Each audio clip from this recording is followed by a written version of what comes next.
Well, folks, I guess something happened to our theme music again this evening.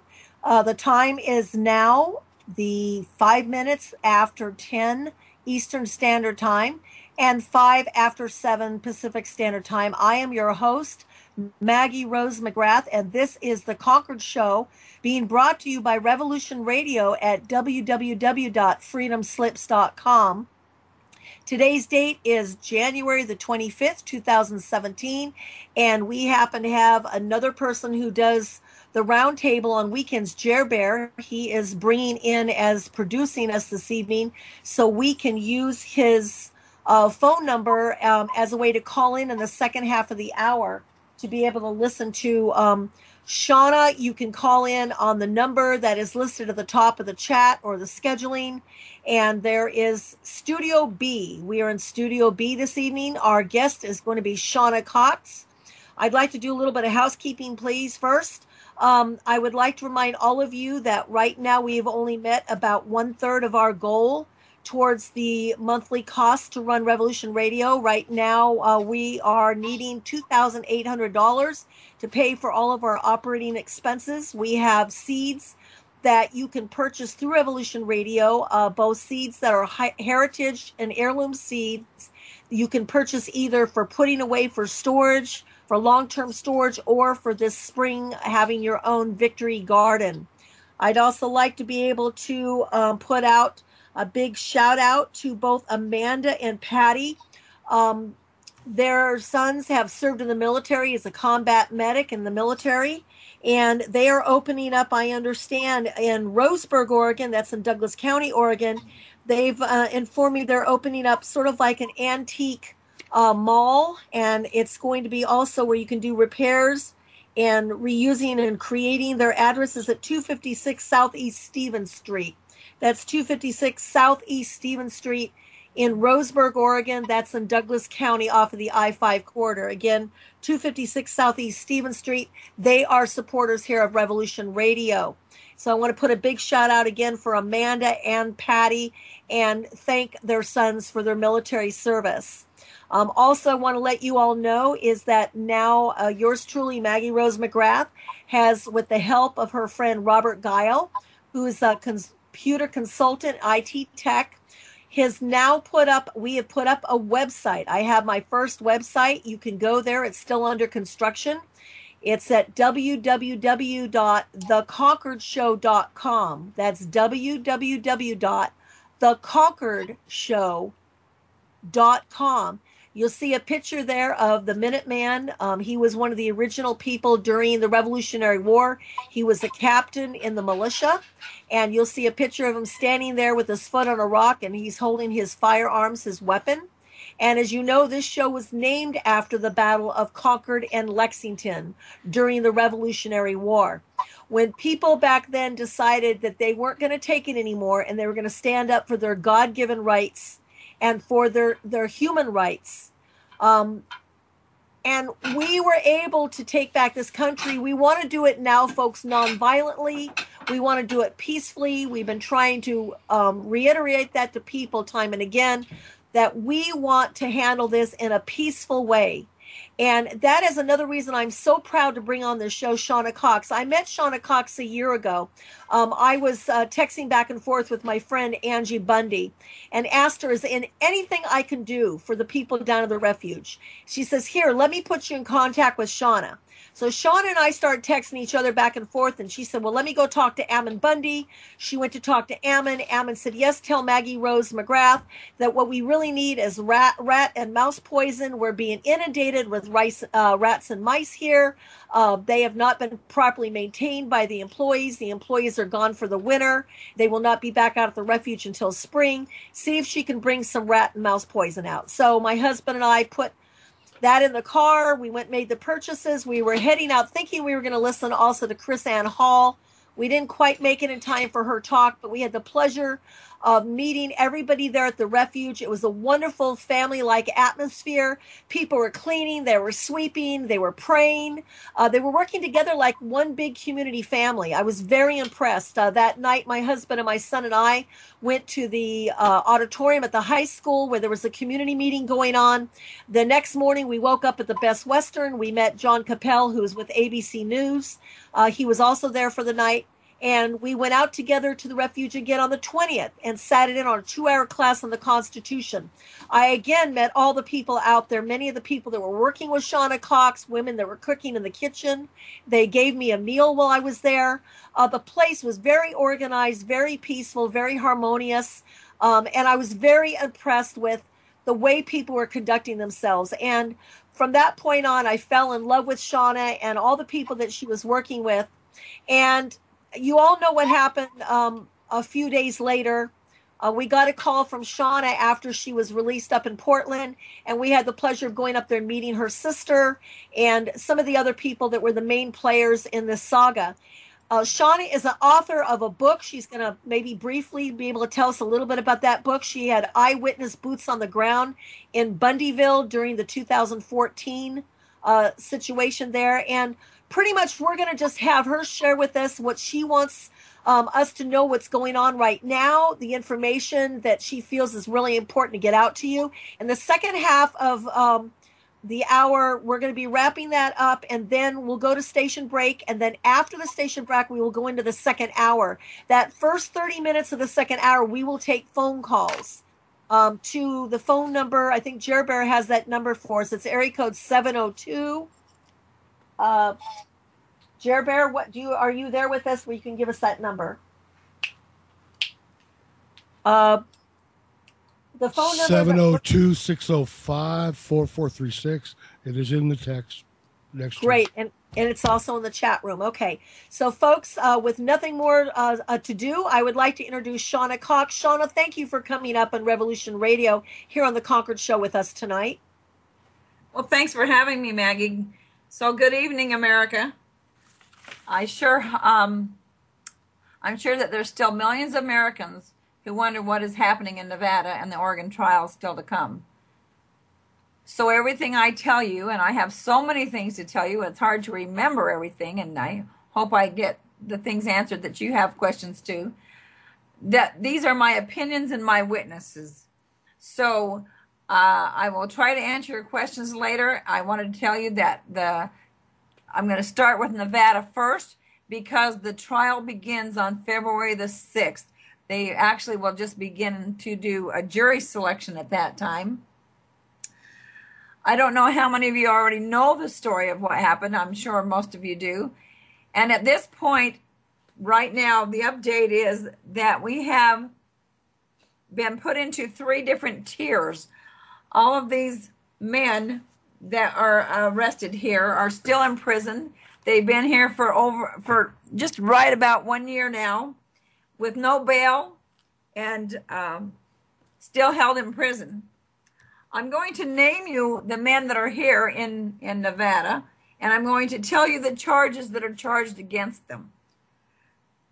It starts out with Cliven Bundy, the father, Ryan Bundy, a son, Ammon Bundy, the son, Ryan Payne, a friend, Pete Santilli, the media, Melvin Bundy, another son, David Bundy, another son, Brian Cavalier, or Buddha, as he was been known, as who was here as a bodyguard for Cliven Bundy, Gerald DeLumas, Eric Parker, Scott Drexler, Richard Loveland, Stephen Stewart, Todd Engel, Gregory Burleson, Joe O'Shaughnessy, Micah McGuire, and Jason Woods. Now, these guys are being tried for a lot of charges. It's kind of outrageous, but conspiracy to commit an offense against the United States, conspiracy to impede and injure a federal officer, assault on a federal officer, threatening a federal law enforcement officer, use and carry of a firearm in relation to a crime of violence, obstruction of the due administration of justice, interference with interstate commerce by extortion, interstate travel in aid of extortion, aiding and abetting. You know, what's really crazy about that is I would really like to challenge you to even go on YouTube and click in the Bundy standoff or the Bundy Ranch or Clive Bundy or Dave Bundy, any of the Bundys, Ammon Bundy, and really take a look at who was impeding who and who was threatening and who had the weapons. And this is the hardest part of this, is that we have a lot of very innocent men who never carried a gun, who never threatened anybody, who have loving families and are hard workers, and that an agency came in thinking that they were doing something because it's their job, and got it out of control, where they literally attacked a family. The first 6 men that are going to be tried on this, they put into 3 separate trials, which is really crazy because that's going to cost the American taxpayers a lot of money to run 3 total different trials. The first 6 will be Stephen Stewart, Scott Drexler, Eric Parker, Greg Burleson, Micah McGuire, and Todd Engel. And these they call the gunmen, because some of them had shown up on top of the bridge. I telling you that nobody saw them until later, when somebody had taken a picture of one of the men named Eric, or maybe it's Scott, anyway, that was lying there. It's a very famous picture. He was lying there on the bridge with a gun going through the crack of the concrete barrier.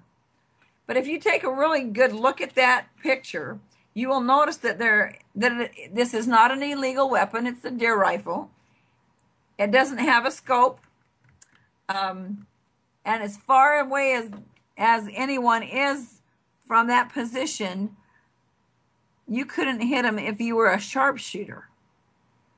So there wasn't a threat there. No one could see them, and they were just looking. They're at the very furthest bridge away. Since we have I think it was Sorry. Eric Parker. I think it was Eric Parker. It could, I can't remember. Sorry.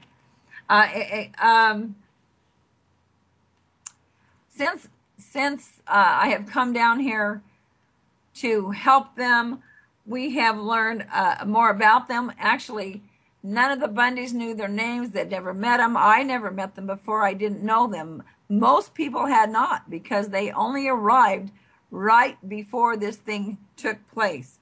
They were along with a lot of other American people who had been watching the internet and saw the things that happened, and the American family was being attacked, and they came to help. And we're very grateful for them. They dropped everything, whatever they were doing, and came to the aid of the Americans. But they wanted to see for themselves. How can an American army be sent against a family and had begun to attack the first one of Cliven's sons? That was Davy. The very first day that he arrived was on Sunday, April the 6th. And he and some of the family members were standing along the roadside, and they saw these convoy of cattle trucks and SUVs coming down off the dirt roads on the Gold Butte Mountain, and they stopped to take pictures. Davy stood there with his iPad leaning against his car, just taking pictures. He wasn't in the roadway. He was just on the edge of the road. They weren't impeding anybody. And these agents jumped out and went after them. And anyway, you can actually find that story if you put YouTube in, and it's called, just type in Dave Bundy, and I actually did the interview with him right after that took place. After he came back from jail, they arrested him after they threw him to the ground and roughed him up, and then they took him over to the compound where they have all these cattle and paraded him around for a couple of hours. Then they took him into Las Vegas to a prison there in Henderson. Anyway, it was a really horrifying experience, and that was the beginning of more attacks as they went from day to day. While they were there were snipers up on the hill pointing guns at the family. It was horrendous, and that's why these men came to help their countrymen. I don't know how much detail I actually should go into this because it's going to be going into trial. But I do know to tell you that I did write a book about this. It was called The Last Rancher Standing, and you can purchase it on Amazon.com.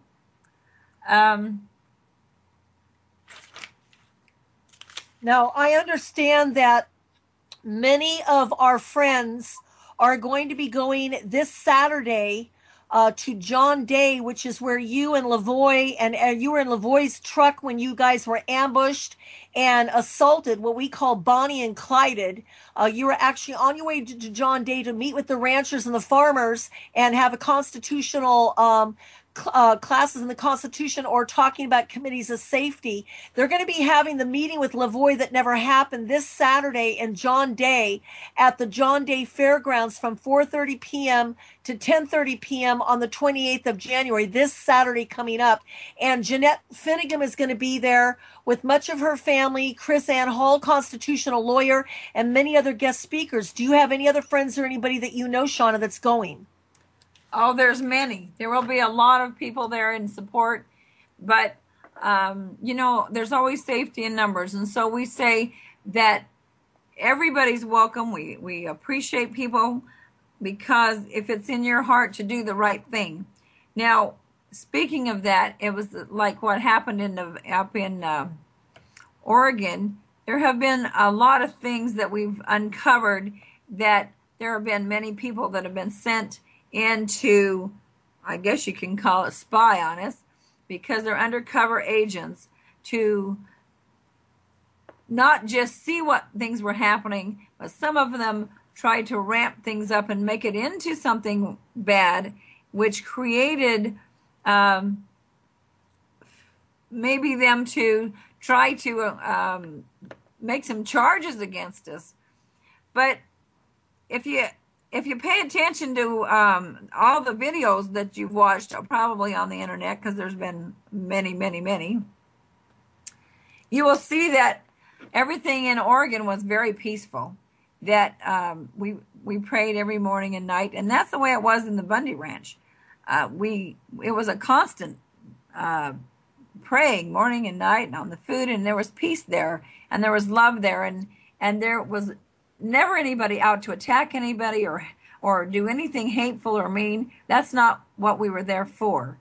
And if people could understand the reason for the stand at the Bundy Ranch is really the beginning of things, because it was to say that the ranchers have a right because they have what we call AUMs, or when they settled this country in the West, which is not in the East. In the East, they don't have these vast lands. In the West, we have huge amounts of land where people would raise cattle or sheep or horses, and they would have to, it takes about 100 acres to feed one cow compared to back in the East where they have all the grass and the water and the lush. That we're talking in the desert, and these are kind of like wild cows that are very lean, but they have very lean meat,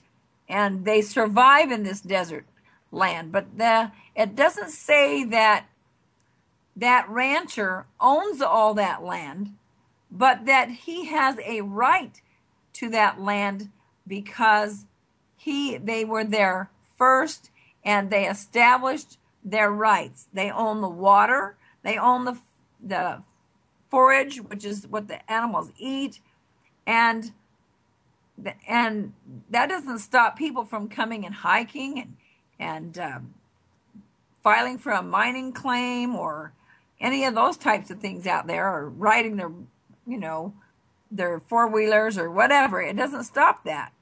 It's that they just have those rights, and those rights were established over 100 years ago for the Bundys alone. And that was so important because that's what happened in Oregon, because they saw, the Bundys realized what happened after all the people came together and we took pictures. And because more people take pictures, then we expose the people who don't want to do the right things, who want to push their weight around, who are the bullies, who want to take away your personal properties and rights. And that's what was happening to the Hammonds up in Oregon and Harney County. And when the Bundys saw what was happening to them, they truly had heartfelt feelings because of the trials and the problems that they had gone through for so many years. That's the tragedy, because we're not just talking about the Bundys, we're not just talking about the cattle, we're not talking just about the Hammonds, but there have been many, many other people who have been suppressed this way, who have had their land stolen and their homes and their businesses and been put out of business. In that era, in the Clark County alone, there were 52 ranchers just back in the 90s. And suddenly, in just a few years, because of the new contract that the BLM wanted to enforce upon the ranchers, or then that really managed them right out of business. That's the tragedy of this. And Cliven stands that he says, so I just wouldn't sign a contract with them because they were just trying to take us out of business, and it was very lopsided. That's where he stands. They truly have their own way of ranching, because their ranch is different than everyone else's. There are ranches like this, but the Dan sisters, I could go on and name a whole lot of people, but let me tell you, it's criminal. What's happened is we have allowed these kind of agencies to get power and make their own rules and laws. We have no separation of powers any longer. And that's where the crime comes, because we have an agency that is totally out of control. They create more and more government agencies who put more and more rules and restrictions upon the people until we become enslaved. We no longer have a free country. And that's why we're really excited about President Trump. And we're praying that he makes the right decisions, that we can go back to the Constitution. We have a hard time in court. Many times we've been shut down, especially up in Oregon. We were shut down being able to even bring in the truth, because they make all these rules and backdoor deals until you can't even see what's really happening. If you think the judges are impartial, that's not true. They already know all this. There is no justice and honor in the court. It's all about who's the quickest and the most deceitful. I was really blown away by that. They are, at this point in time in Oregon, they're going to have their first trial on February the 14th. It actually won't begin that first week, because that's the first part of the week they choose their jury, and then the trial begins. And when we went through the trial there, we had all 7 of us, and everybody, including them, were charged with conspiracy to impede a federal officer by force and intimidation or threat. That was totally crazy, because like I said, and you probably heard me say this before, when they told me finally after hours of sitting in the snow, and in the cold and in the truck, before they actually told me that we were under arrest, and that the charges were the conspiracy to impede a federal officer by force, intimidation, and threat. I was in shock, and I said, what? I said, I never even saw an officer until after they shot at me. And that was how they began, with no warrant whatsoever. And I think that the only way that we were able to even be found not guilty, and it was unanimous, so that by law that says that we are innocent, all 7 of us, but we couldn't bring into court the things that we needed to say, that we needed to tell the truth about, that we wanted to talk about. We were not allowed to. And that was really difficult. I mean, we weren't allowed to talk about the Constitution. We weren't allowed to talk about jurisdiction. We weren't allowed to talk about misjustice or any of the criminal acts in the courts. I mean, we couldn't talk about anything. We weren't allowed to bring in witnesses. And the only thing that we could do was pray. And we prayed and we prayed every day that the jury would be able to hear with their hearts and hear with their minds and their ears things that were not being said, because we were not allowed to say them. And these poor men that are up there now, there's still 8 people, and I have to say Sandy because they're mostly men, but Sandy Anderson and her husband, but they're being charged with the same exact charges that we were acquitted of, and now they've decided that they're going to add all these more charges. They say they're misdemeanor charges, but the judge says she's not going to allow them to be heard by the jury, that they're actually she's going to have the court case with the jury first, and then she will try the other charges, which is there's probably about 7 other charges that are misdemeanors that she's going to charge them with, and then she has one other charge that they're trying to throw at Emmer, which is a crazy charge. They're using it as a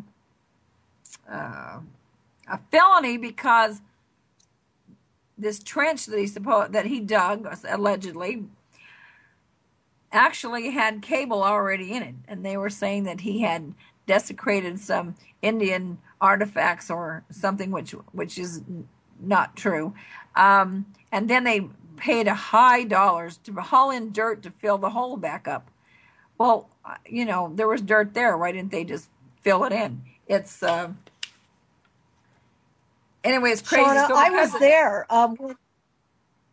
Yeah, I was there, Shauna, when they decided weeks later to allow people to go in and get their items. I got a phone call from Gary Hunt, who writes the articles on Outpost of Freedom, and Todd Bedwell, who you had asked to come up from San Diego to help with some of the efforts, and we won't go into all that. But they had asked me, being that we were only 4 or 5 hours from at that time from Harney County, would we go and get their items for them?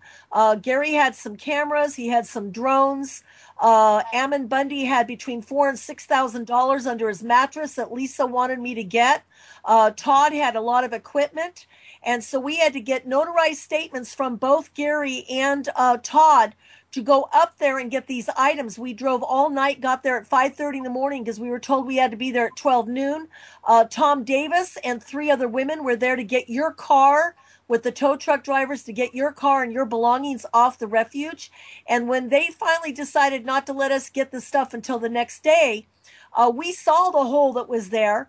That hole was something, there was dirt right by it. All they had to do is push the dirt back into the hole. They are trumping up the cost of supposedly what they're saying, that they paid for this and they paid for that, when really they didn't do that. They're just basically trying to bleed the financial coffers of the taxpayers. They're making up a lot of stuff as they go along, Shauna. The federal government, the BLM, Fish and Wildlife, and the Department of Forestry, they're making up things as they go Are you along. there? Yes, can you hear me? I can now. Sorry, I had lost you for a minute. Yes. Well, Did you hear what I said? Right. Okay, so we have to look to the Seventh Amendment, because it says if a judge has no right to try these people herself when they've asked for a jury trial. Because in the Seventh Amendment it says, in suits at common law where the value is controversy shall exceed $20, the right of trial by jury shall be preserved, and no fact tried by a jury shall be otherwise re-examined in any court of the United States than according to the rules of the common law.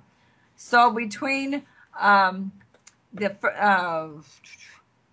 Sixth Amendment, which says that in all criminal prosecutions, the accused shall enjoy the right to a speedy and public trial by an impartial jury of the state and district wherein the crime shall have been committed, which district shall have been previously ascertained by law, and to be informed of the nature and cause of the accusation, to be confronted with the witnesses against him, to have compulsory process for obtaining witnesses in his favor, and to have the assistance of counsel for his defense.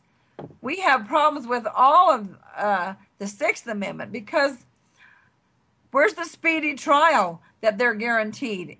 And why have these men been sitting in jail without any bail? And where's the an impartial jury when they are being fed all this terrible nonsense by media that has been twisting and turning and deceiving the people? And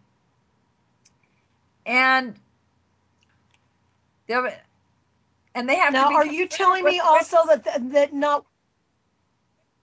Are you telling me, Shauna, that all of these men have not been allowed to have even post any bail, and because they've been sitting there for a year, of course they're not getting their speedy trial? We have Skylar Bardeau up in Washington, who's former military, who has been given trumped up charges, and they're not allowing him bail or a speedy trial either. This violates the Constitution and the rights of due process. Absolutely. This violates their due process, right? It's violating. Absolutely violating their due process, and they should be able to confront their accusers. But that's not how it happens. We have people that are going in and lying to grand juries that have made up all these false statements, and they were used up there and they're being used down here. And that's what we have to, and we have to prove our innocence. Not we're innocent until proven guilty. We're absolutely guilty until we prove our innocence. And it's from all the lies that keep being put out. And we are absolutely sick about this. So we okay. Sorry, there are so many things that's hard to. So what are the propositions right now that when now we know that Jason Patrick is going to be one of those tried up in Portland along with Sean Anderson, Sandy Anderson, and some of the others. Now, I actually went up to the jail up there in Portland last year and was put on the visitor list by Sean Anderson. And while I was up there visiting with Sean Anderson, he told me that even after his wife was released and they were keeping him in there, he was telling me about some of the things that they were doing to him and his family, including FBI agents in black Suburbans had actually driven up the road to where his house was, where he was renting a house, and the landlord saw them go by and break the chain that had his camper out in front, and they drove off with his camper. They were stealing items in and out of his property while he and his wife were sitting in jail. Where is their due process? And why, when you go to the federal agents later and you say, I know that you got Ammon Bundy's $4,000 to $6,000. I know you have Gary Hunt's drone. I know you have Ted Bodwell's, Bedwell's computer equipment. And they sit there and lie through their teeth and say, well, we don't know who has it. It disappears out of the property books. I mean, this is theft. We have government employees, Shauna, that are stealing equipment and people's belongings because they think now it's a freedis gratis. Well, it is sad. In this last trial, let me explain to you, there was 29 original people that were indicted the first time in Oregon. That's a lot of people.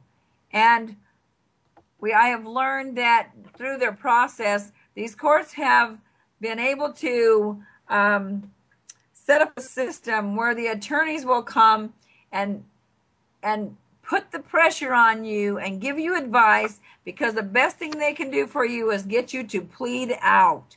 If you plead out to a lesser charge for a lesser time, then they make money, and it's good for them, it's good for the judge, and it's good for business, because you see, that's all it is. It's in a court.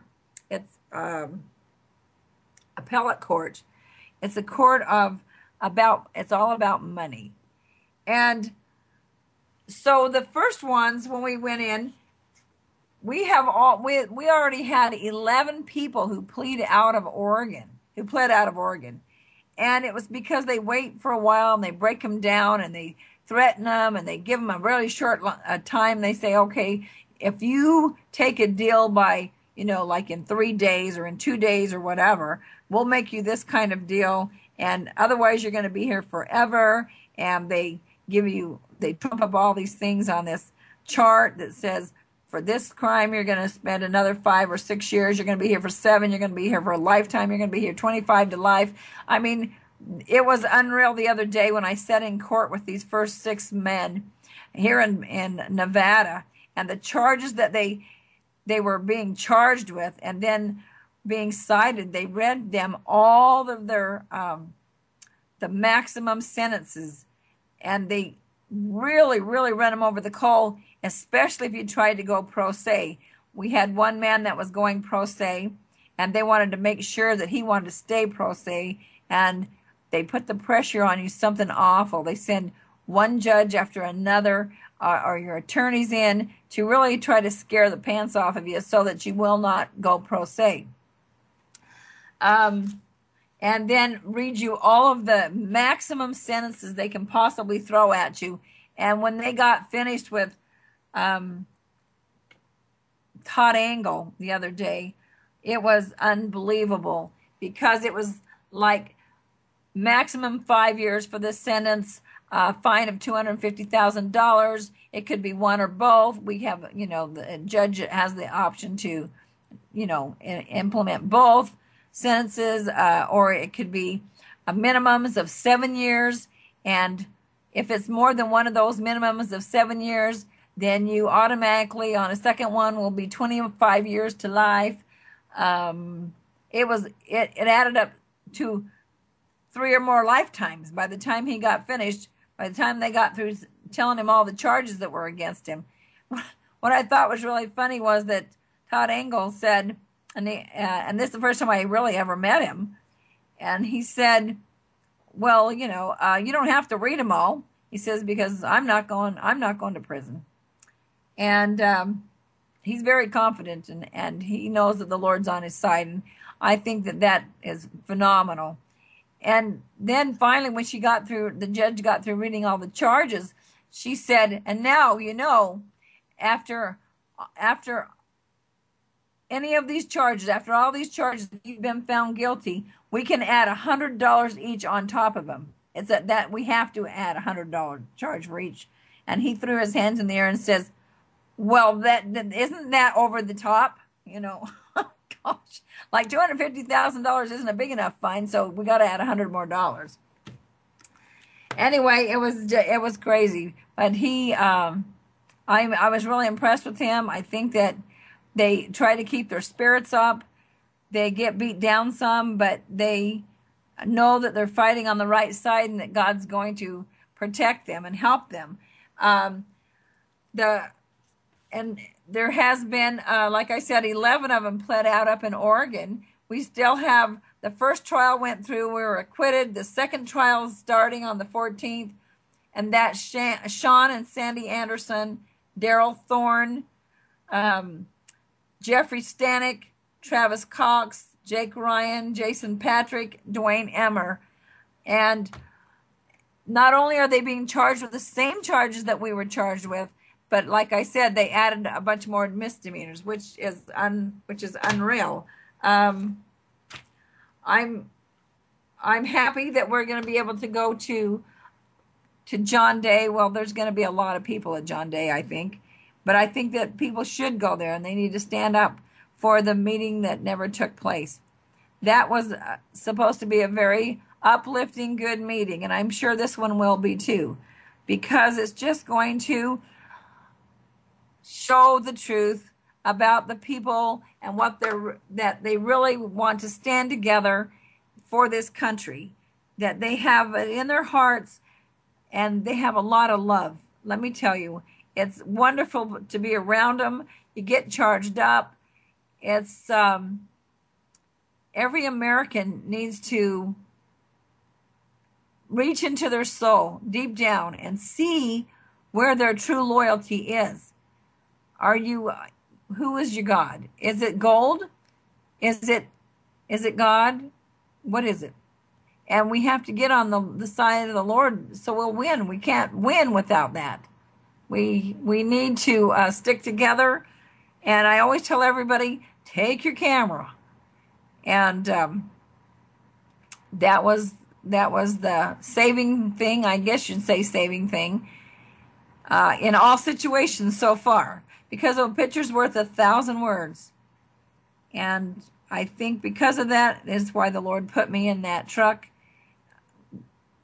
with Lavoy and Ryan and Victoria and Ryan Payne. Because we have to expose the evil things that are happening and stop putting our head in the sand and thinking that it's just going to go away and everybody else can fix it and we don't have anything to do. We have lots to do. Every one of us have something to do. We have to be listening to the Spirit. Everybody doesn't have the same thing to do, and I can't tell you what to do. But some people are in their life where they have little children and they have to take care of them. They have to support them. That's really important. And there are just a time in your life, like my mother used to say, you will have time for everything that you need to do. And you will. I'm telling you, you will. And we have so many families that are suffering because of these choices that other people have made, and they're Americans. We can't allow Americans to attack Americans. We have to reach out with love. We have to reach out with understanding, but we do not have to let them destroy our Constitution. We have a responsibility to stand and safeguard our lives, our properties, and our families, and our way of life. We have a responsibility. And if we don't want to, then guess what? Maybe we need to go some other place where we want somebody to do everything for us. It's a tough call. But I think most Americans realize that we have a lot of freedoms. We have a lot of people who are spoiled. And spoiled isn't a good word, guys. Spoiled means you're rotten. It means you're lazy, you're no good, and you should be thrown into the trash. That's what happens when you have food that is rotten. Rotten is not a good word, or spoiled. But we have hard-working Americans that should be worth their weight because they care about other people. That's what matters. Now, my question I have for you, Shauna, is, one of the things that I told your husband the other night, Donald, that he and the rest of your family He has done so much to help try to, run the business and help support the family so you can take the stand that you're taking. I mean, I'm sure that you spent many hours writing that book, and he was your champion. He was the person that was standing side to side, back to back with you. And I truly believe that your spiritual faith and your belief, that of you and your family and your beautiful sister Holly, um, you women taught my husband and I so much when we went up to Portland and stayed with you those few days that we stayed with you and Holly. It was such an honor and such a privilege to see that you guys were so calm under the worst of circumstances. And I truly believe it's the faith that you have and the Bundys have. And I include Lisa and Angie and Carol in this, and Davies and Mel's wives as well, that it's because of your faith that you've been able to stand like you have and not allowed it to bow you down to the point where you've just given up. It is from faith, and I thank you for that. They are beautiful families. They do have the faith, and they're strong, but they can't go on forever. They still need support of people. They need your loving arms around them. They need that. They need physical support. They need mental support. They need that love to know that other people care and that other people are out there. We need people to be at those sites. We need them to be out, standing outside. You can't all get inside the courtroom, but it's good to know that there's people out there who care and they show up. And when the hearings are coming, that they have friends and they have people who understand. When I went to court the other day, there was 3 of us in the courtroom, and there was no family or friends. There was nobody outside protesting about these men whose lives matter. They did a heroic thing. They are heroes, and yet everybody goes, I know you can't all come because you have families and you have jobs and you have things that keep us tied down, that we can't stand for those things that are the most important. That's how they keep us so busy. But we have to share and sacrifice, and we have to take turns in standing. We can't all do it at the same time, but we can do it sometimes. And we can do a little bit, and every little bit counts. Every little bit helps. I see these homeless people on the streets and my heart breaks. I mean, there was a lot of them in Portland, but I see some that are as tragic of the ones that even down here in Las Vegas. Where are our hearts? When do we reach out and help these people? I agree with you. When I went up to Portland, it was a few hours drive one way, and I had the pleasure of finally meeting Deb Jordan. She was there visiting her man, Pete Santelli, and she's been standing by him.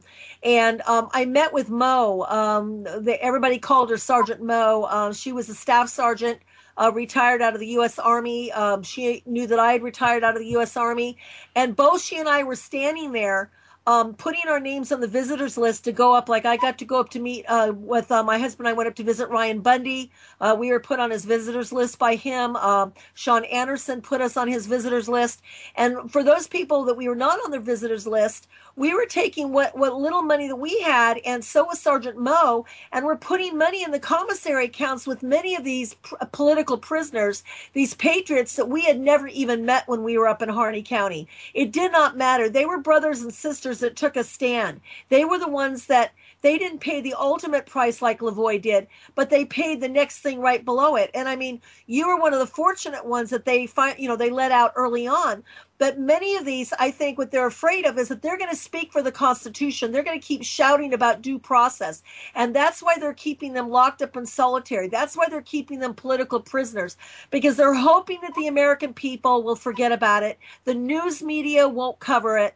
And so all of a sudden now, you're not seeing the people out there protesting in Portland. You're not seeing the amount of people protesting in Las Vegas, because everybody's like, it's not my problem. It's somebody else's problem. Somebody else can better do it than me. So the American people, many of them are very lazy, and they want everybody else to pay the sacrifice and pay the price for standing up for freedom. They say, let somebody else do it. And that's unacceptable, Shauna. Isn't that sad? It that's really totally is sad. Unacceptable. We only can go so much. Yeah. And you know what? there's a lot of people that can't afford to go places or health-wise can't do it. And some of them have been so gracious, I have to say, that they have done everything they could. They gave they're like the widow's mite, and they sent things to help. And I want them to know how much they are loved. I appreciate the people who've sent cards and letters and keep their spirits up. And that makes a big difference. People have spent their time and money and taken off work, and they go and they visit the prisoners when they can. And the prisons make it very difficult to have visitors because you have to go through, especially down here, you have to go through, well, in both places. This one is just look through a monitor. But they regulate you, and so that you can't really visit very well because like these guys down here, they get 1 hour a week. Well, let's say one visitor a week. And so if one person if comes, and maybe they bring their kids that day, they get to see them once a week. Well, if they can't make it on one of those days, then they either don't have anybody or, that's terrible. People get worn out. That's a long way to travel to visit just for 1 hour during a whole week. And so it isn't easy. I know that these are not hotels. These are prisons.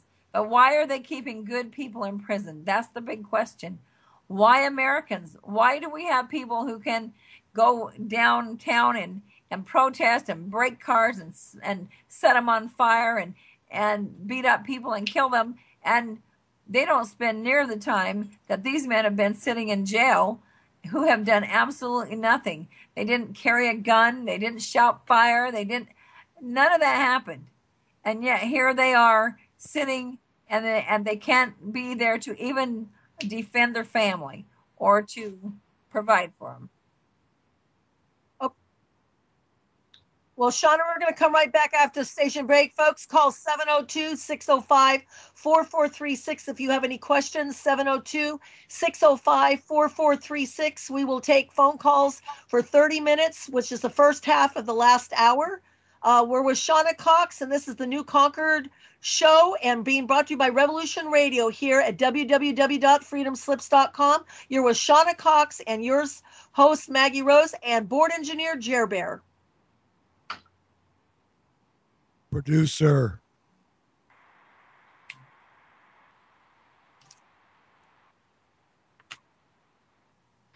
Good evening, folks, and this is Maggie Rose McGrath again, and you are with us on the Concord Show here on Revolution Radio at www.freedomslips.com. For those of you that have any questions for tonight's VIP guest, you may call in to 702-605-4436. That's 702-605-4436. And our board engineer producer, Jer Bear, will let us know that you are on the line. We do have a question from one of our listeners in the chat room, Shauna. Folks, we are listening tonight to Shauna Cox. She was in the convoy and the vehicle with Lavoy Finnegan when he was brutally murdered and shot down in cold blood there on the way that they were going to meet ranchers and farmers in John Day, Oregon. They were going to the Senior Citizens Community Center there to talk with ranchers and farmers, talk about due process, talk about the Constitution, have comradeship, talk about the committees of safety. And the governor of Oregon and the powers may be in Washington, D.C. under Obama and Valerie Garrett and some of the other federal authorities did not want their, and I quote them from their emails and the text messages that we were sent by Anonymous. We cannot allow the toxicity or the poison to spread from Harney County to other places throughout Oregon. We cannot allow the toxicity and poison of their messages to spread to other places in Oregon. So therefore, they conducted an ambush where they shot at Shauna Cox and others in the vehicle and basically were trying to draw them out to shoot back, which is what they did not do. We have Shauna Cox with us live here. Shauna, we have a question. Thank you and welcome again back to the Concord Show. We have a guest in the chat room, Shauna. Her question is, ask Shauna Cox, did Lavoy Finnegan and Bundy and others agree that they were United States citizens, and did they pay tax on the land? Ask Shauna, did Lavoy Finnegan and others agree they were United States citizens, and did they pay tax on the land? Because if they do, they cannot use common law. They are under statutory law, period. What say you, Shauna? I will tell you that they are Americans, and they know and they agree because we're born Americans and we're in the land of the free. Here's the problem. It's not because they didn't pay tax on the land. There is no tax. It wasn't the tax that everybody keeps thinking.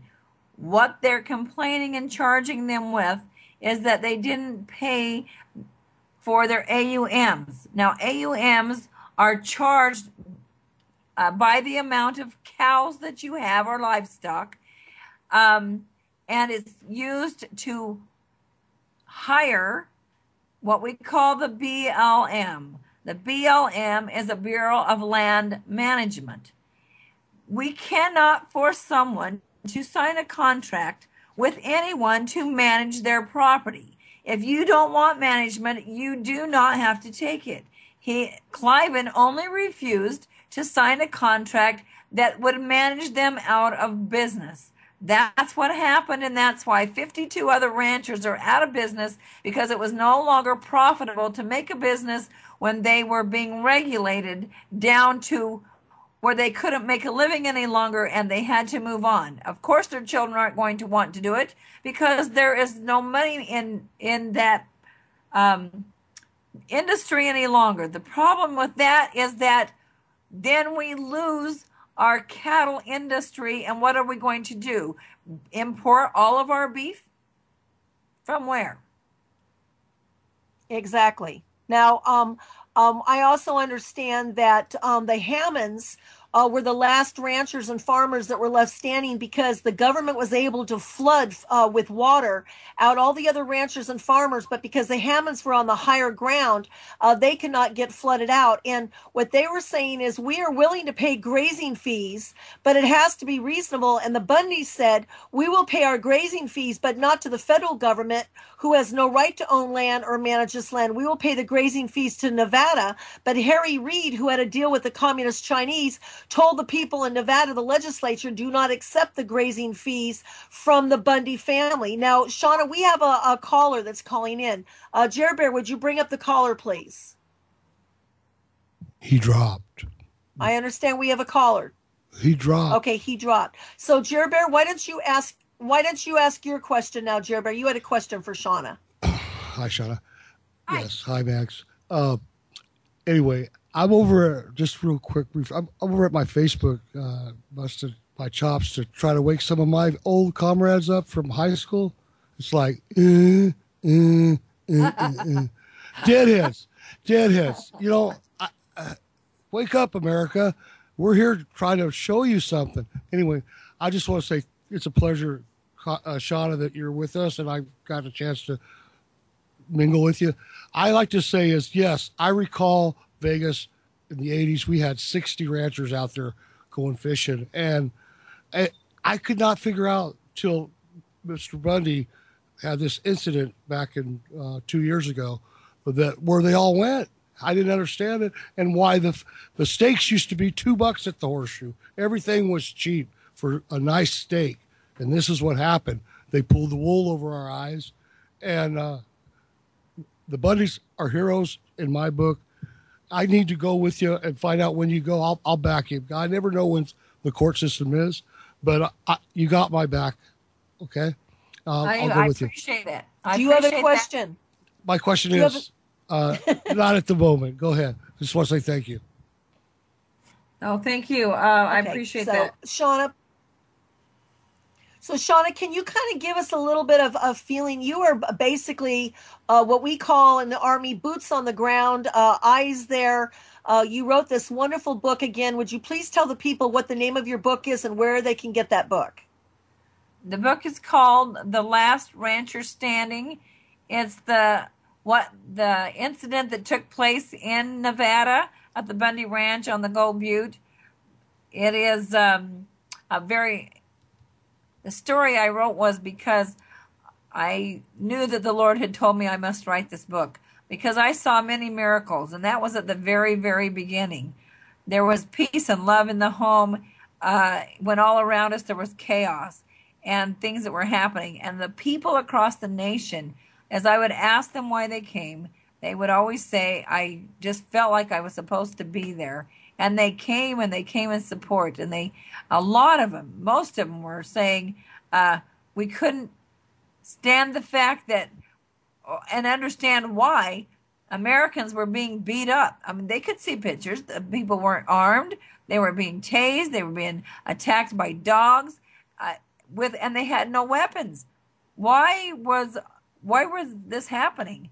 And how could it happen? We have to understand that I think that Americans have become so used to the almighty dollar that they will do whatever it takes as long as they get paid. And this is not the way with the Bundys.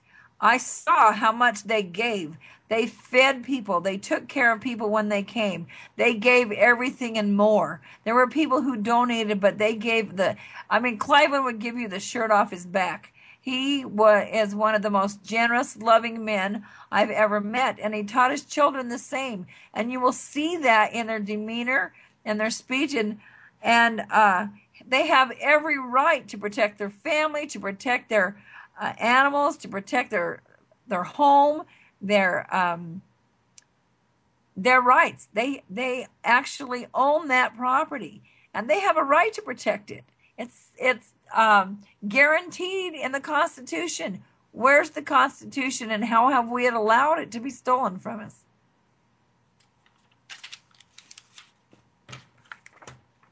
I'd like to read you just a little letter. Can I do that? It's not really a letter. It's a speech that I wrote before. This is one of the reasons that I decided to go up to Oregon. I was so upset. They told me I had to. Are you there? I'm here. I do have a quick question. Yes, I'm listening. We're here. Okay. Yeah, we're Max, here. check the text, please. Did we fade away? So we're here. We're listening. With callers, we need to let you know that when you do call into the show, you please have to be patient. We will bring you up, but somebody keeps trying to call into the show and then they keep dropping. So please hang in there with us, and we'll get right around to you. Okay, go ahead, Shauna. You have a letter to read to us? I was going to read you this little speech that I was writing because I was really upset at one point in time. There are so many things that happened to us that, and it actually goes back to Scripture, because all we do is repeat history, and Scripture is history. And we have to understand how hard it is for us to humble ourselves and get on our knees and try to listen to what the Lord wants us to do. I feel like there are many who have been doing that, and there have been more and more. And we are brought to our knees, and we hope we don't have to go clear to the ground before we start waking up, and we understand that the sacrifices we will have to make, our children have to make. It is horrendous to see the many people that are in prison because of drugs, and they have been brought in by some of the elite of this country to enslave others, and it's a tragic thing that's happening. And I think most people on your show, Maggie, probably understand all the things that have happened across this nation, clear from 911, from Waco, from Ruby Ridge. I mean, you name it, and it continues to keep going on. The problem is that army gets bigger and stronger that comes against Americans. What I want people to understand is this. We have a broken system only because we allow it to be that way. When the federal agents have the ability to come in and entrap you, and that's what they do, and that's what we saw. We had undercover agents that tried to entrap us and ramp it up so that they could say that we did something wrong. And then they send U.S. Marshals to arrest you. And then they take you in front of a federal court where they will give you a federal defense attorney if you can't afford one, or you have to pay for one. Or they will send, they have a federal prosecutor to prosecute you. and whom the judge backs up and says right in court that they will side with the government most of the time. I mean, they will, and then you have the judges who are federally appointed, and those attorneys rely upon those judges to for their bread and butter. So they're not going to go against that hand that feeds them. They'll never bite that hand. And nobody can serve two masters. So how are they going to defend us and keep their job when the judge wants to make sure that we go to prison or pay humongous amounts of fines or prison time because it's all about money?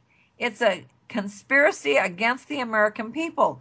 There's no separation of powers. It's like a huge gang as they, or I don't know if it's a mafia where they blackmail people into even pleading out. And because they have to lie to plea a lot of the times. I mean, these guys, literally had to lie to plea out because the stuff that they had to plead to made them liars, and then that's heartbreaking because they didn't really want to do it in the first place, but they're forced to, unless they want to be in prison for the rest of their lives. So what do you call that? It's like extortion. Where are the good people? The good people have to stand up and they have to take office. And that's what we are so proud of Donald Trump. He's the very first person that wasn't an attorney, that wasn't one of the elite, that was able to make it into the White House. It didn't have to be, he went on his own merits.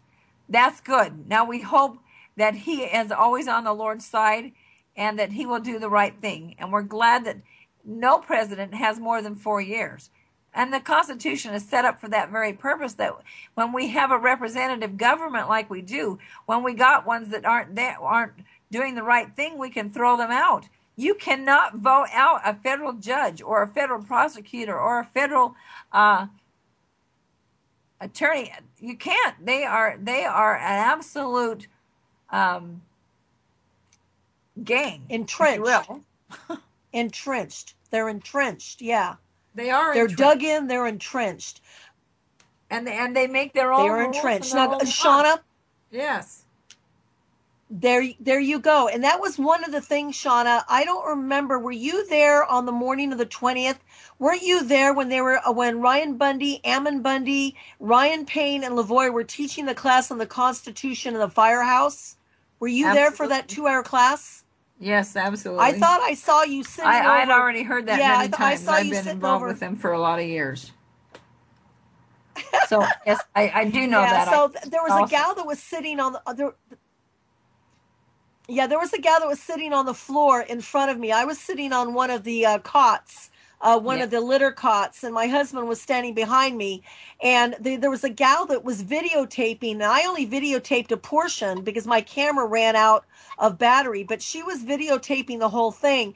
And one of the things they were teaching us, Shauna, was the fact there is the Constitution of the United States, which is a piece of paper that only has teeth to it when we, the people, stand up and make that Constitution stand to the ground. But then they were also teaching us there were 2 other constitutions that the government has snookered us into. They've tricked us into. One of them is statutory law, what they call their own constitution under statutory law. And then there's another constitution that they've made, which is sort of like administrative. Now, if I'm correct, Shauna, when we have people that come into this country and decide that they want to disavow their homes of birth and become American citizens, one of the things that they have to have on their test is, what are the 3 branches of government? Legislative, executive, and judicial. The executive is the president. The legislative is the Supreme Court. The Congress is the legislative. The judicial is the federal courts and the courthouses. How is it that the government has found a way in the last 100 years to create their own 4th branch of government illegally, called an administrative branch of government, where they stick the FBI, the CIA, the BLM, the Department of Treasury, the BATF, and all these other rogue agencies that have no one overseeing them. And we're understanding, if I'm correct, help us with this. The administrative fourth branch of government is where the BLM is doing what they're doing to us. Administrative is actually about money. So administrative government, that's what they do. The court is all about money. So what happens is, really the fourth branch of government shouldn't be called administrative, because that's really not a branch of government. That is an unconstitutional force, and they're conspirators. They've created this I can't even think what we call it exactly.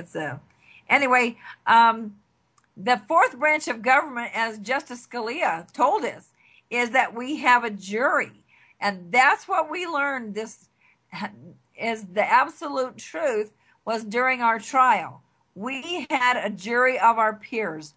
The jury of your peers is someone who is the closest to you, someone that you know, that you trust, that understands your way of life. We were so blessed, because the people in Portland, Oregon, I promise you, don't understand about ranching. They don't understand about the cattle industry. They don't understand about that way of life. It's totally different than the urban area. But they, like all others, were awakened, probably because the Lord let them hear what they couldn't hear. They were able to see that there was more, that they had to ask questions, that they didn't know anything about it. It was never allowed into the court, but it was there, and they understood that they couldn't hear it. So there was no way that they could convict, because they didn't have the truth and they knew it. That was the hardest part. And that was the thing that saved us. That's no wonder that these federal courts, and I'm telling you, after we had won, I was told by the attorneys themselves that the court wins 97% of the time.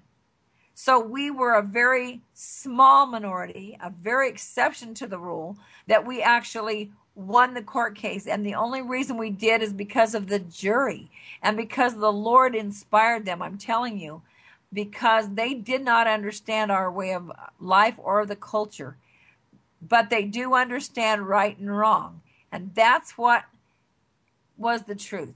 And we have to always tell the truth. That's what you're going to see in the next court cases. You will hear the truth. You will see the truth. These are good, upstanding, righteous men. Perfect? No. But good and righteous and upstanding. I'm telling you, they have hearts, wonderful hearts. That's why they came. And they're of one heart and one mind.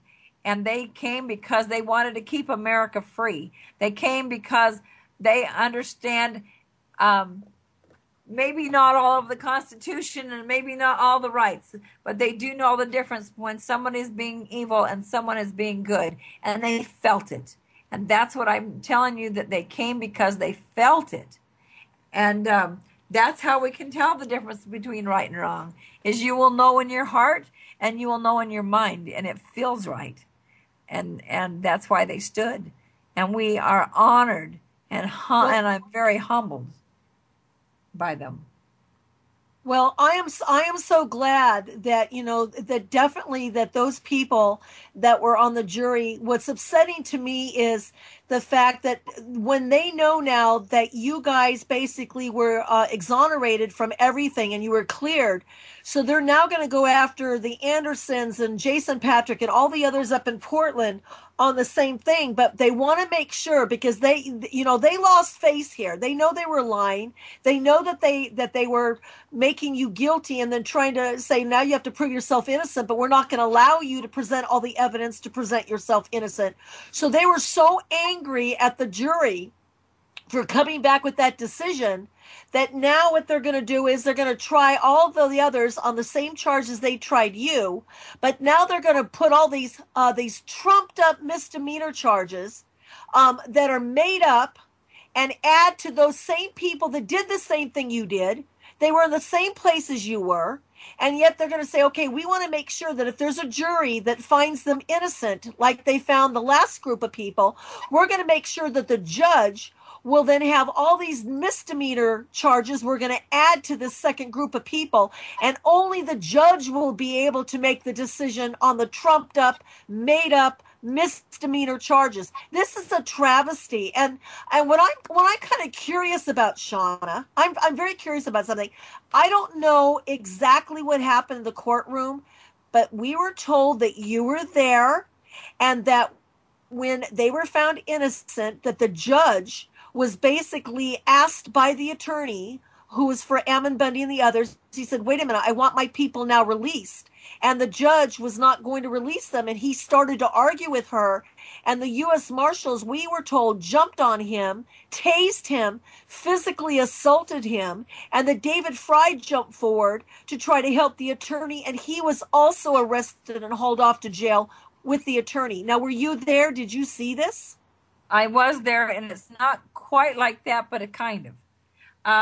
What happened was that after we had been acquitted and we were to leave the room, the judge was telling, like normal, telling us to all remain seated while the marshals took Mr. Bundy, and Mr. Fry out of the room. And the attorney, Mr. Mumford, for Ammon said, no, Your Honor, they have just been acquitted. And he said they are released. They are leaving the room with me because, and she said, no, the U.S. Marshals are going to take them. There's charges in Nevada. And he said, I have looked all yesterday and all this morning, and there is no warrant for their arrest from Nevada. They have nothing to hold them on. And he said, and she said, well, they're going to take them. And he said, no, they are leaving the courtroom with me. And he said to her, you have no more jurisdiction, do you, Your Honor? Because they were just acquitted by a jury. And she said, no, I don't. But, and then she proceeded to work her words anyway, to try to say that, the marshals are going to take him. And Mr. Mumford said, and he did the right thing, because he actually was trying to, he's a defense attorney, and his thing is to defend his client. And he knew that they had the right. He said to her, you can't take them without a warrant. Show me the paper. Show me the paper. You took them the first time without a warrant. Show me the paper. And they didn't show any paper. And that's when they came forward, and the U.S. Marshals came forward and took hold of him, pulled him from out behind the table. And they grabbed his arms and proceeded to put him to the floor and kept saying, quit resisting, and which he wasn't, because I could see him. I was only like 3 to 6 feet away from him. I was very close. And then one was twisting his leg, and the others were trying to pull his arm down, push his head down, and had jumped on his back. And I was there, and now our happiness had turned into anger for me. I was very upset. And they tased him. One of them tased him in the back, at which time he said, now you're hurting me. At first he kept saying, I'm not resisting, which he wasn't. But anyway, it was outrageous, because they pushed us all out of the room. At that point, they had a bunch more federal agents come and hustle us out. And I was upset. Now, David Fry did not jump up there. He was upset too, but he rose up, and they took him out into the hall, and then they took the Bundys out, I suppose, and then eventually, because we didn't get to stay, they rushed everyone out of the room. And we just knew that Mr. Fry went back to the jail. He told me later that he had been pushed up against the wall and put the cuffs back on. He didn't want to put the cuffs on. He said, no, I'm a free man. And anyway, so he eventually got out in about 3 or 4 hours. But, and they took Mr. Mumford, and maybe it was 6 hours. It was quite a long time to process him out. And then, of course, they kept Ammon and Ryan, and Anyway, it was a circus. It was terrible, and took them to Seattle, Washington. Within a few days, they took him up there and kept him for 2 or 3 weeks. That which made no sense whatsoever. I think they were just trying to get him out of the state of Oregon. I don't know why they did that. And before they even took him back to Nevada. Well, I know what it's called. Yeah, I know what it's called. And also, I was asked to hear in the chat room, whoever is calling from area code 909, you've tried to call in twice and you've dropped. If you want to ask a question of Shauna, you've got 5 more minutes to do that. Please call back. Anybody who's in area code 909, please try to call back and Jer Bear will bring you up. Shauna, I think I have an answer to that. It's called diesel therapy. I have talked to a lot of political prisoners and other people that were in the prison system and then kind of disappeared. What they do is they put them on buses or vans, and they try to use the excuse that they don't have enough prisons or jails to put them in. But they do this with a lot of teenagers. They do this with a lot of juvenile delinquents, and they put them in buses or in big, huge vans, maybe 10, 15 people at a time or more. And they drive them literally all over the country. And the only time they stop is usually to go to the bathroom. And they have to eat on this bus. They usually have to sleep on the bus. And it's called diesel therapy. They also do it to get the family members away from their loved ones who are the prisoners or political prisoners. They're trying to remove the prisoners or the political prisoners from their families, from their attorneys, from being able to prepare their cases. It's called psychological warfare, and it's a term called diesel therapy. When they took them up to Seattle, Washington, what they were doing was trying to remove them away from their family members, remove them away from their supporters, remove them away from their attorneys or their public defenders, and they were trying to make sure that they were kept isolated.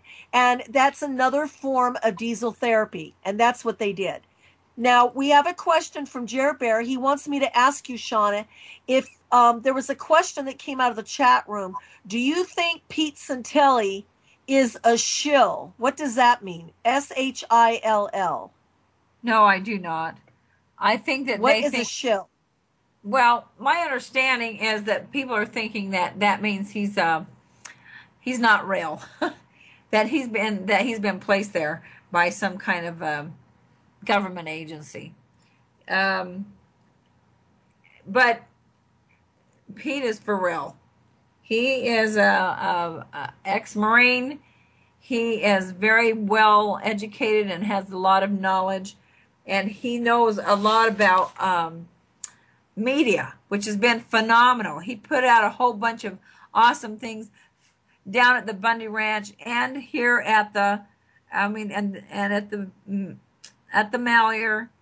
I think he's just a freedom-loving American, and he's trying to make a living doing media, and sometimes media people are a little drama, and that's okay because it takes that kind of people to get people's attention, and that's what we just as long as they tell the truth, it's okay to be drama. And so it's okay, but his heart is good. That's all I can tell you. He's a good man. Yeah.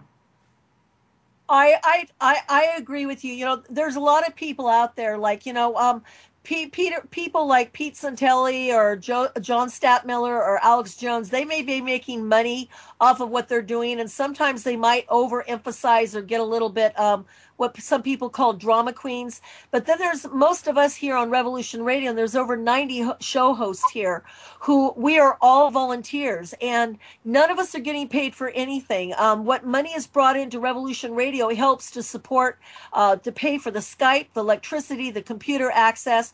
We have at least 4 or 5 different phone lines where people can either call in and listen live on their landlines or on their cell phones or come into Skype. So therefore, Nighthawk and his wife are putting out more money probably than they're taking in from donations. The rest of us 90 show hosts, we totally do not get paid for anything. We're not selling a product. We're not trying to hawk a product.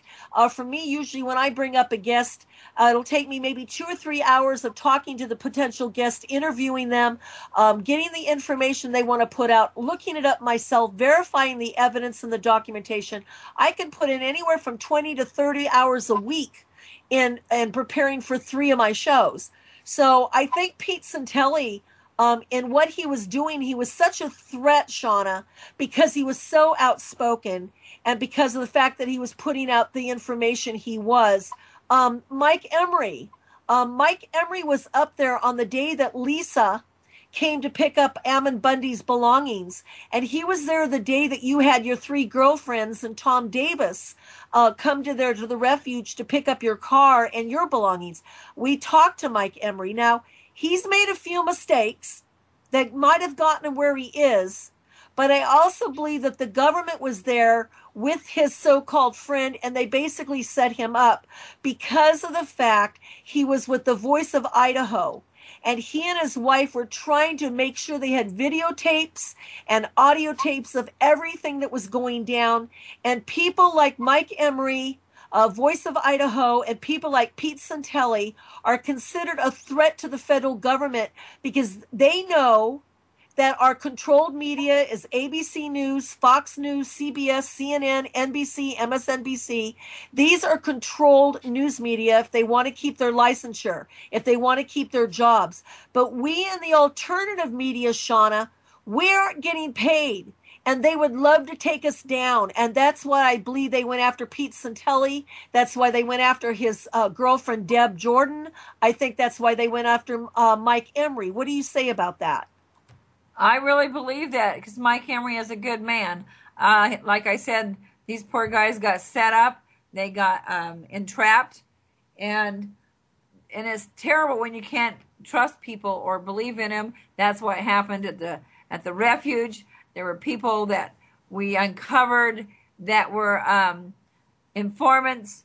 And speaking of which, Gary put out all, the names and all the information on the informants and most of them. And the government came unglued and threw a fit and tried to have him arrested, really. They told him to cease and desist. He got a cease and desist order. I believe it was last week. And he said, I don't have to. This is the freedom of the press. And I have a First Amendment right. And anyway, so Judge Brown tried to go across state lines with her power and have him arrested. Now, see, they already did that. They kidnapped Mel Bundy out of Arizona. They kidnapped Dave Bundy out of Utah. I mean, they went to great lengths to send in a number of 8, 10, 12, 15, 16 different federal agents to go in and literally kidnap these people. And in Idaho, I mean, it has been crazy how they have this right to just go across this nation and arrest anyone they feel like, or like in a band. It's unreal. But I was going somewhere with that. Anyway, I forgot what I was telling you now. What I would like to say about that, Shauna, is the fact is that my friend and your friend Gary Hunt in Northern California, Yes. he was a Vietnam veteran, came back from Vietnam. When Waco took place, he was a volunteer journalist. Nobody paid him a fee. He went down to Waco. He was eyes on the ground, boots on the ground, saw the truth about what was going on with Waco. When Ruby Ridge took place, Gary Hunt went up to Ruby Ridge and he saw the truth of what was going on up there. He told me last week that Judge Brown did what she did was she had her FBI in Oregon, in her jurisdictional area in Portland, contact the FBI in California and have an FBI agent ask Gary Hunt to meet him near his home to serve him the order that he needed to stop putting out the information in his articles. And he said, he said, this information is not classified. This information has not been redacted. And I am not in your jurisdiction. And now the ball's in your court, folks, because I am not doing anything wrong by outing these informants, these people that were actors that actually went in there and cause these problems so they could set up these patriots to take a fall. Olive is calling in. Olive, are you there with us on the Concord Hour? And would you like to ask Shauna a question? Hello, Olive, are you there? Yeah, I'm sorry, I was on mute. Well, yeah, this is the male. This is the male Olive. Anyway, I think that's the 11th Amendment to the Constitution you're talking about there. You know, I don't know how much you've, regardless of whether it's statutory law or common law, I just want to say right out before I say this question, you guys are doing wonderful, and you have great hearts and wonderful people. And I hope when you pray that the good God actually comes forward. But as Christians, you have to understand you're going to suffer, right? So, you know, in the United States and the United States. What is your question, Olive? That's what I'm getting ready to do. In the United States, there's 2 citizens. There's 2 courts. Hold on one second. There's 2 laws. You have constitutional republic and legislative democracy. So people get this stuff mixed up. Right. And if you willfully pay taxes to the IRS, you lose that jurisdiction. Go ahead. I understand, because what you're trying to say is you become a citizen of the corporation. Right. Yeah, if you willfully pay taxes and you willfully, remember the word willfully, if you willfully do those things, you're heeding jurisdiction to the federal courts. I understand exactly where you're coming from. Part of the problem is you have to educate the people enough to be able to get that. That's what's happened, is they've taken our education system and they've thwarted it, so people don't understand any of this part. It's very hard to live in a world where you're fighting the system all the time. I don't really want to go clear into that today, because I do understand it. Let me just ask this question and I'll hang up, Sure. Maggie, okay? And because I know we're getting close to the end here. And then I'll listen on in the chat room. Donald Trump is the president. The Republicans hated him. The Democrats hate him. The media hate him. Everybody hates him except we the people. Do you think, with all your heart, that I think he will? He's going to pardon these guys who have not committed a crime. Go ahead. I'll listen offline. Thank you. I would hope that he would exonerate all the political prisoners, because we have a lot of really good people in prison. Not just, there's a lot of veterans that are in prison because they've been entrapped. And why do you think that is? Because they're the ones that dare to stand up against the establishment, that dare to understand that this is a free country and that we have a constitution. But we won't have a constitution if we don't do that. That's why I'm saying we have to continue to do that, but we have to do it in numbers. We can't do it a few at a time. So until we get enough people educated to stand, then it's very weak, because there has to be enough people that understand it. So our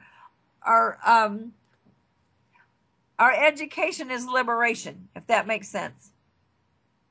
We have to be the brave ones, and if we expose the evil, it helps the people wake up, and that's what we're doing. And we can't quit. I mean, it's like an infection, you know. We can't stop it unless we do something, and you have to do it now, because it just continues to grow. I think Trump will do it. I agree. Yeah. And, I think so too. I think there's a chance there were a lot of things about Trump that I didn't like. It seemed that at times he was punching the lion in the nose. He was very inflammatory at times. He didn't act in the beginning very presidential. He's been acting more presidential in the past couple weeks than he did the first few months of running for the election. But, I've had even family members and other people that have tried to tell me, he's got these sons that have never gotten their hands dirty. They've got their lily white hands. They're part of the elitists themselves. And family members telling me, oh, you watch, he's going to put us in war. He's going to cause a World War III, and your sons and grandkids are going to end up being killed in war.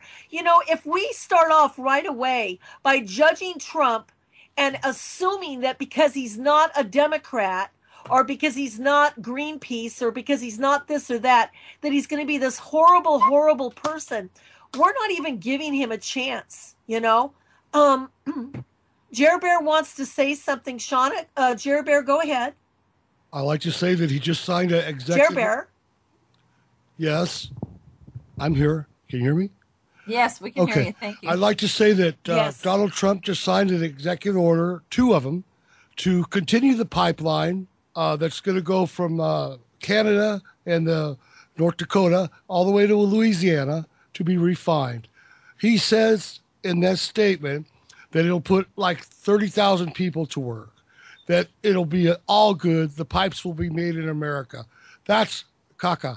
I have to say that this oil is not even for the American people. We need to address that and make him accountable. It's contracted for China and other Asian countries. That is the truth. We don't play here. I did my research. Over. Thank you. There you go. Thank you very much, Jer Bear. Shauna, Olive 2M, who was up with you a few minutes ago, suggested that maybe Shauna Cox should contact the White House. What say you to that, Shauna? I was hoping, we've sent people back there. I've been hoping that we are going to have that meeting. I can't guarantee it because I don't know for sure, but it's been out there. That's all I can tell you. And there is a great possibility that could happen. Well, I think that, you know what, one of the things that really upset me is I got a phone call from a friend in Las Vegas area. His name is Just Chris. He was former military. He's retired law enforcement. He discovered the very thing that Olive was talking about is that we have been tricked to pay income taxes for more than 50, 60 years now, that income actually means under the laws is corporate tax. Only corporations, major corporations, are earning actual income, and they are the ones that are supposed to be paying taxes. But the government under the New World Order has suckered us, and the Federal Reserve has suckered us for over 50 years to think that when you get up, Shauna, now, you know, you come from a ranching family, I'm sure. Many of your friends are ranchers and farmers. So let's look at the scenario. A rancher gets up at 4 o'clock in the morning, 5 o'clock in the morning. He feeds his animals before he feeds himself. He makes sure that the chores are done before the sun even has really barely come up over the horizon. He's out there working in the fields or working with the doggies, or we call the cattle. He's, you know, blood, sweat, and tears, putting in sometimes a 15, 16, 17, 18-hour day. I've seen the ranchers and farmers doing this. They work their little butts off, okay? That's called earning your salary or earning your pay through blood, sweat, and tears. Why should you be taxed on your manual labor? That turns you into nothing but a slave.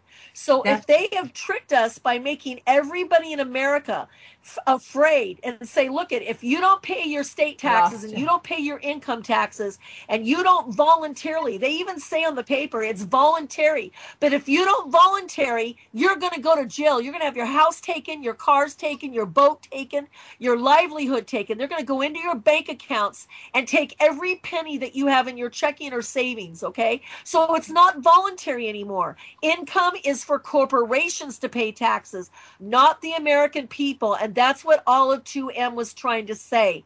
And Just Chris, where you are right now, Shauna, he has written so many papers against the local government, the state government, and the federal government in your area in Las Vegas and Nevada. And they came to his house a few weeks ago, and they started towing his car out of the front yard because they didn't want him filing any more papers against the government for violating due process. He came out of his house in his pajamas with a gun in his hip. They told him to put the gun on the ground or on the top of his car. He did that. They said, now step out into the sidewalk and talk to us. He goes, no, I'm not stepping off my property. If you want to come, you talk to me on my property. They said, well, tell you what, you come down to the FBI office here in Las Vegas and bring all your filings with you and all your complaints against the local, state, and federal government and all the filings that you've got that people's due process has been violated, and we will look at your evidence. Well, the poor man went down to the FBI office with all of his proof and evidence about the corrupt governments, and he was arrested and thrown in jail for 35 days until somebody got him out. This is what they're doing. It's a scam, Shauna. It's a scam. It's terrible, isn't it? That's awful. Yeah, and I totally agree. We can't all be what was really sad for us is that we did have a lot of undercover people, and that their hearts are to deceive and entrap and do those types of things. That's horrible that we have this in this country. Here's all I can say to them.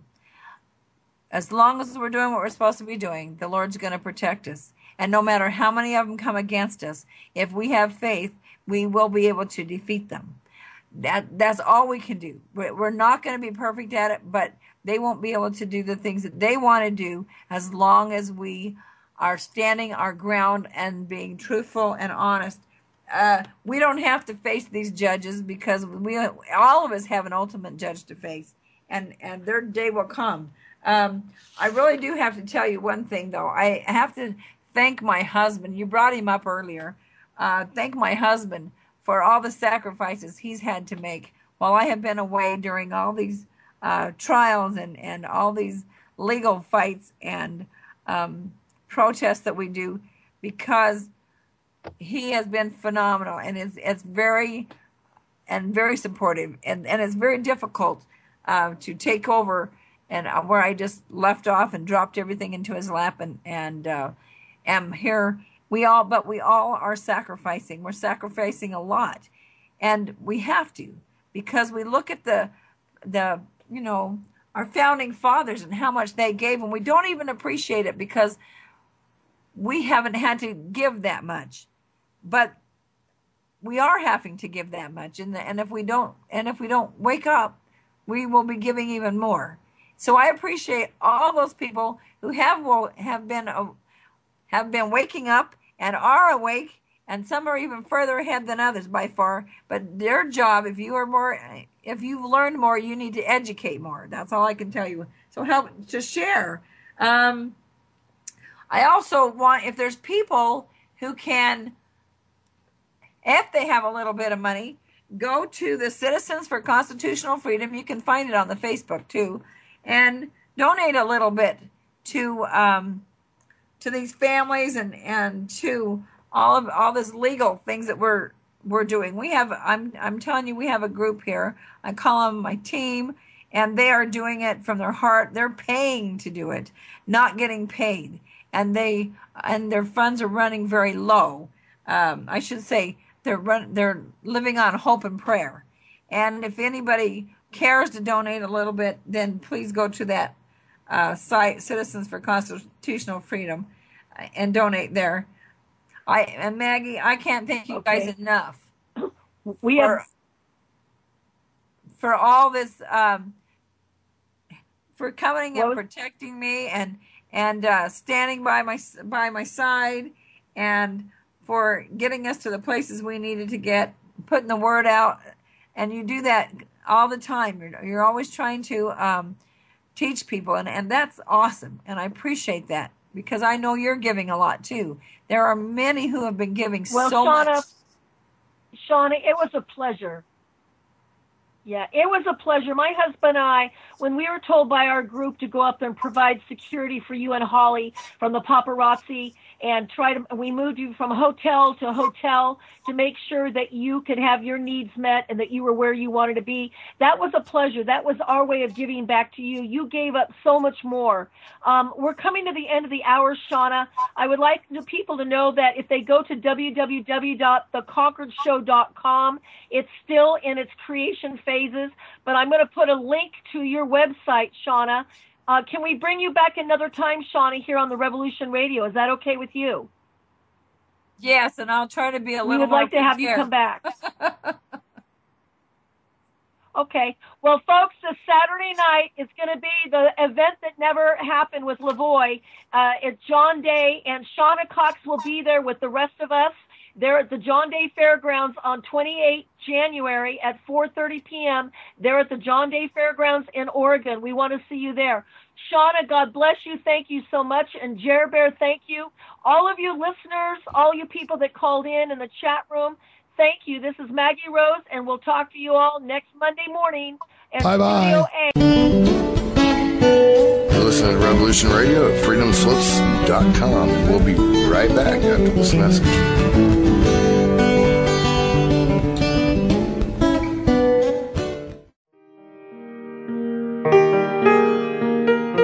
This is Barbara DeLong, host of Nightlight Radio, inviting you to join me on a cosmic journey, exploring a metaphysical montage of spiritual material, covering everything from the mundane to the magical, UFOs to unicorns, and everything in between, including spiritual readings for those who seek enlightenment. Let Nightlight provide you with equal measure of light, love and laughter, insight, wisdom, and inspiration. Monday nights, 10 to 12 p.m. Eastern, right here on Studio B, Revolution Radio at freedomslips.com.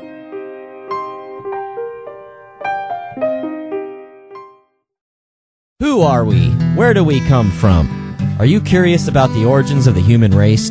Join me, Gavin McCall, and a variety of guests on Ancient Humans, where we decipher world events, explore scientific theories, personal stories, myths, mysteries, and lore about the history of the human race.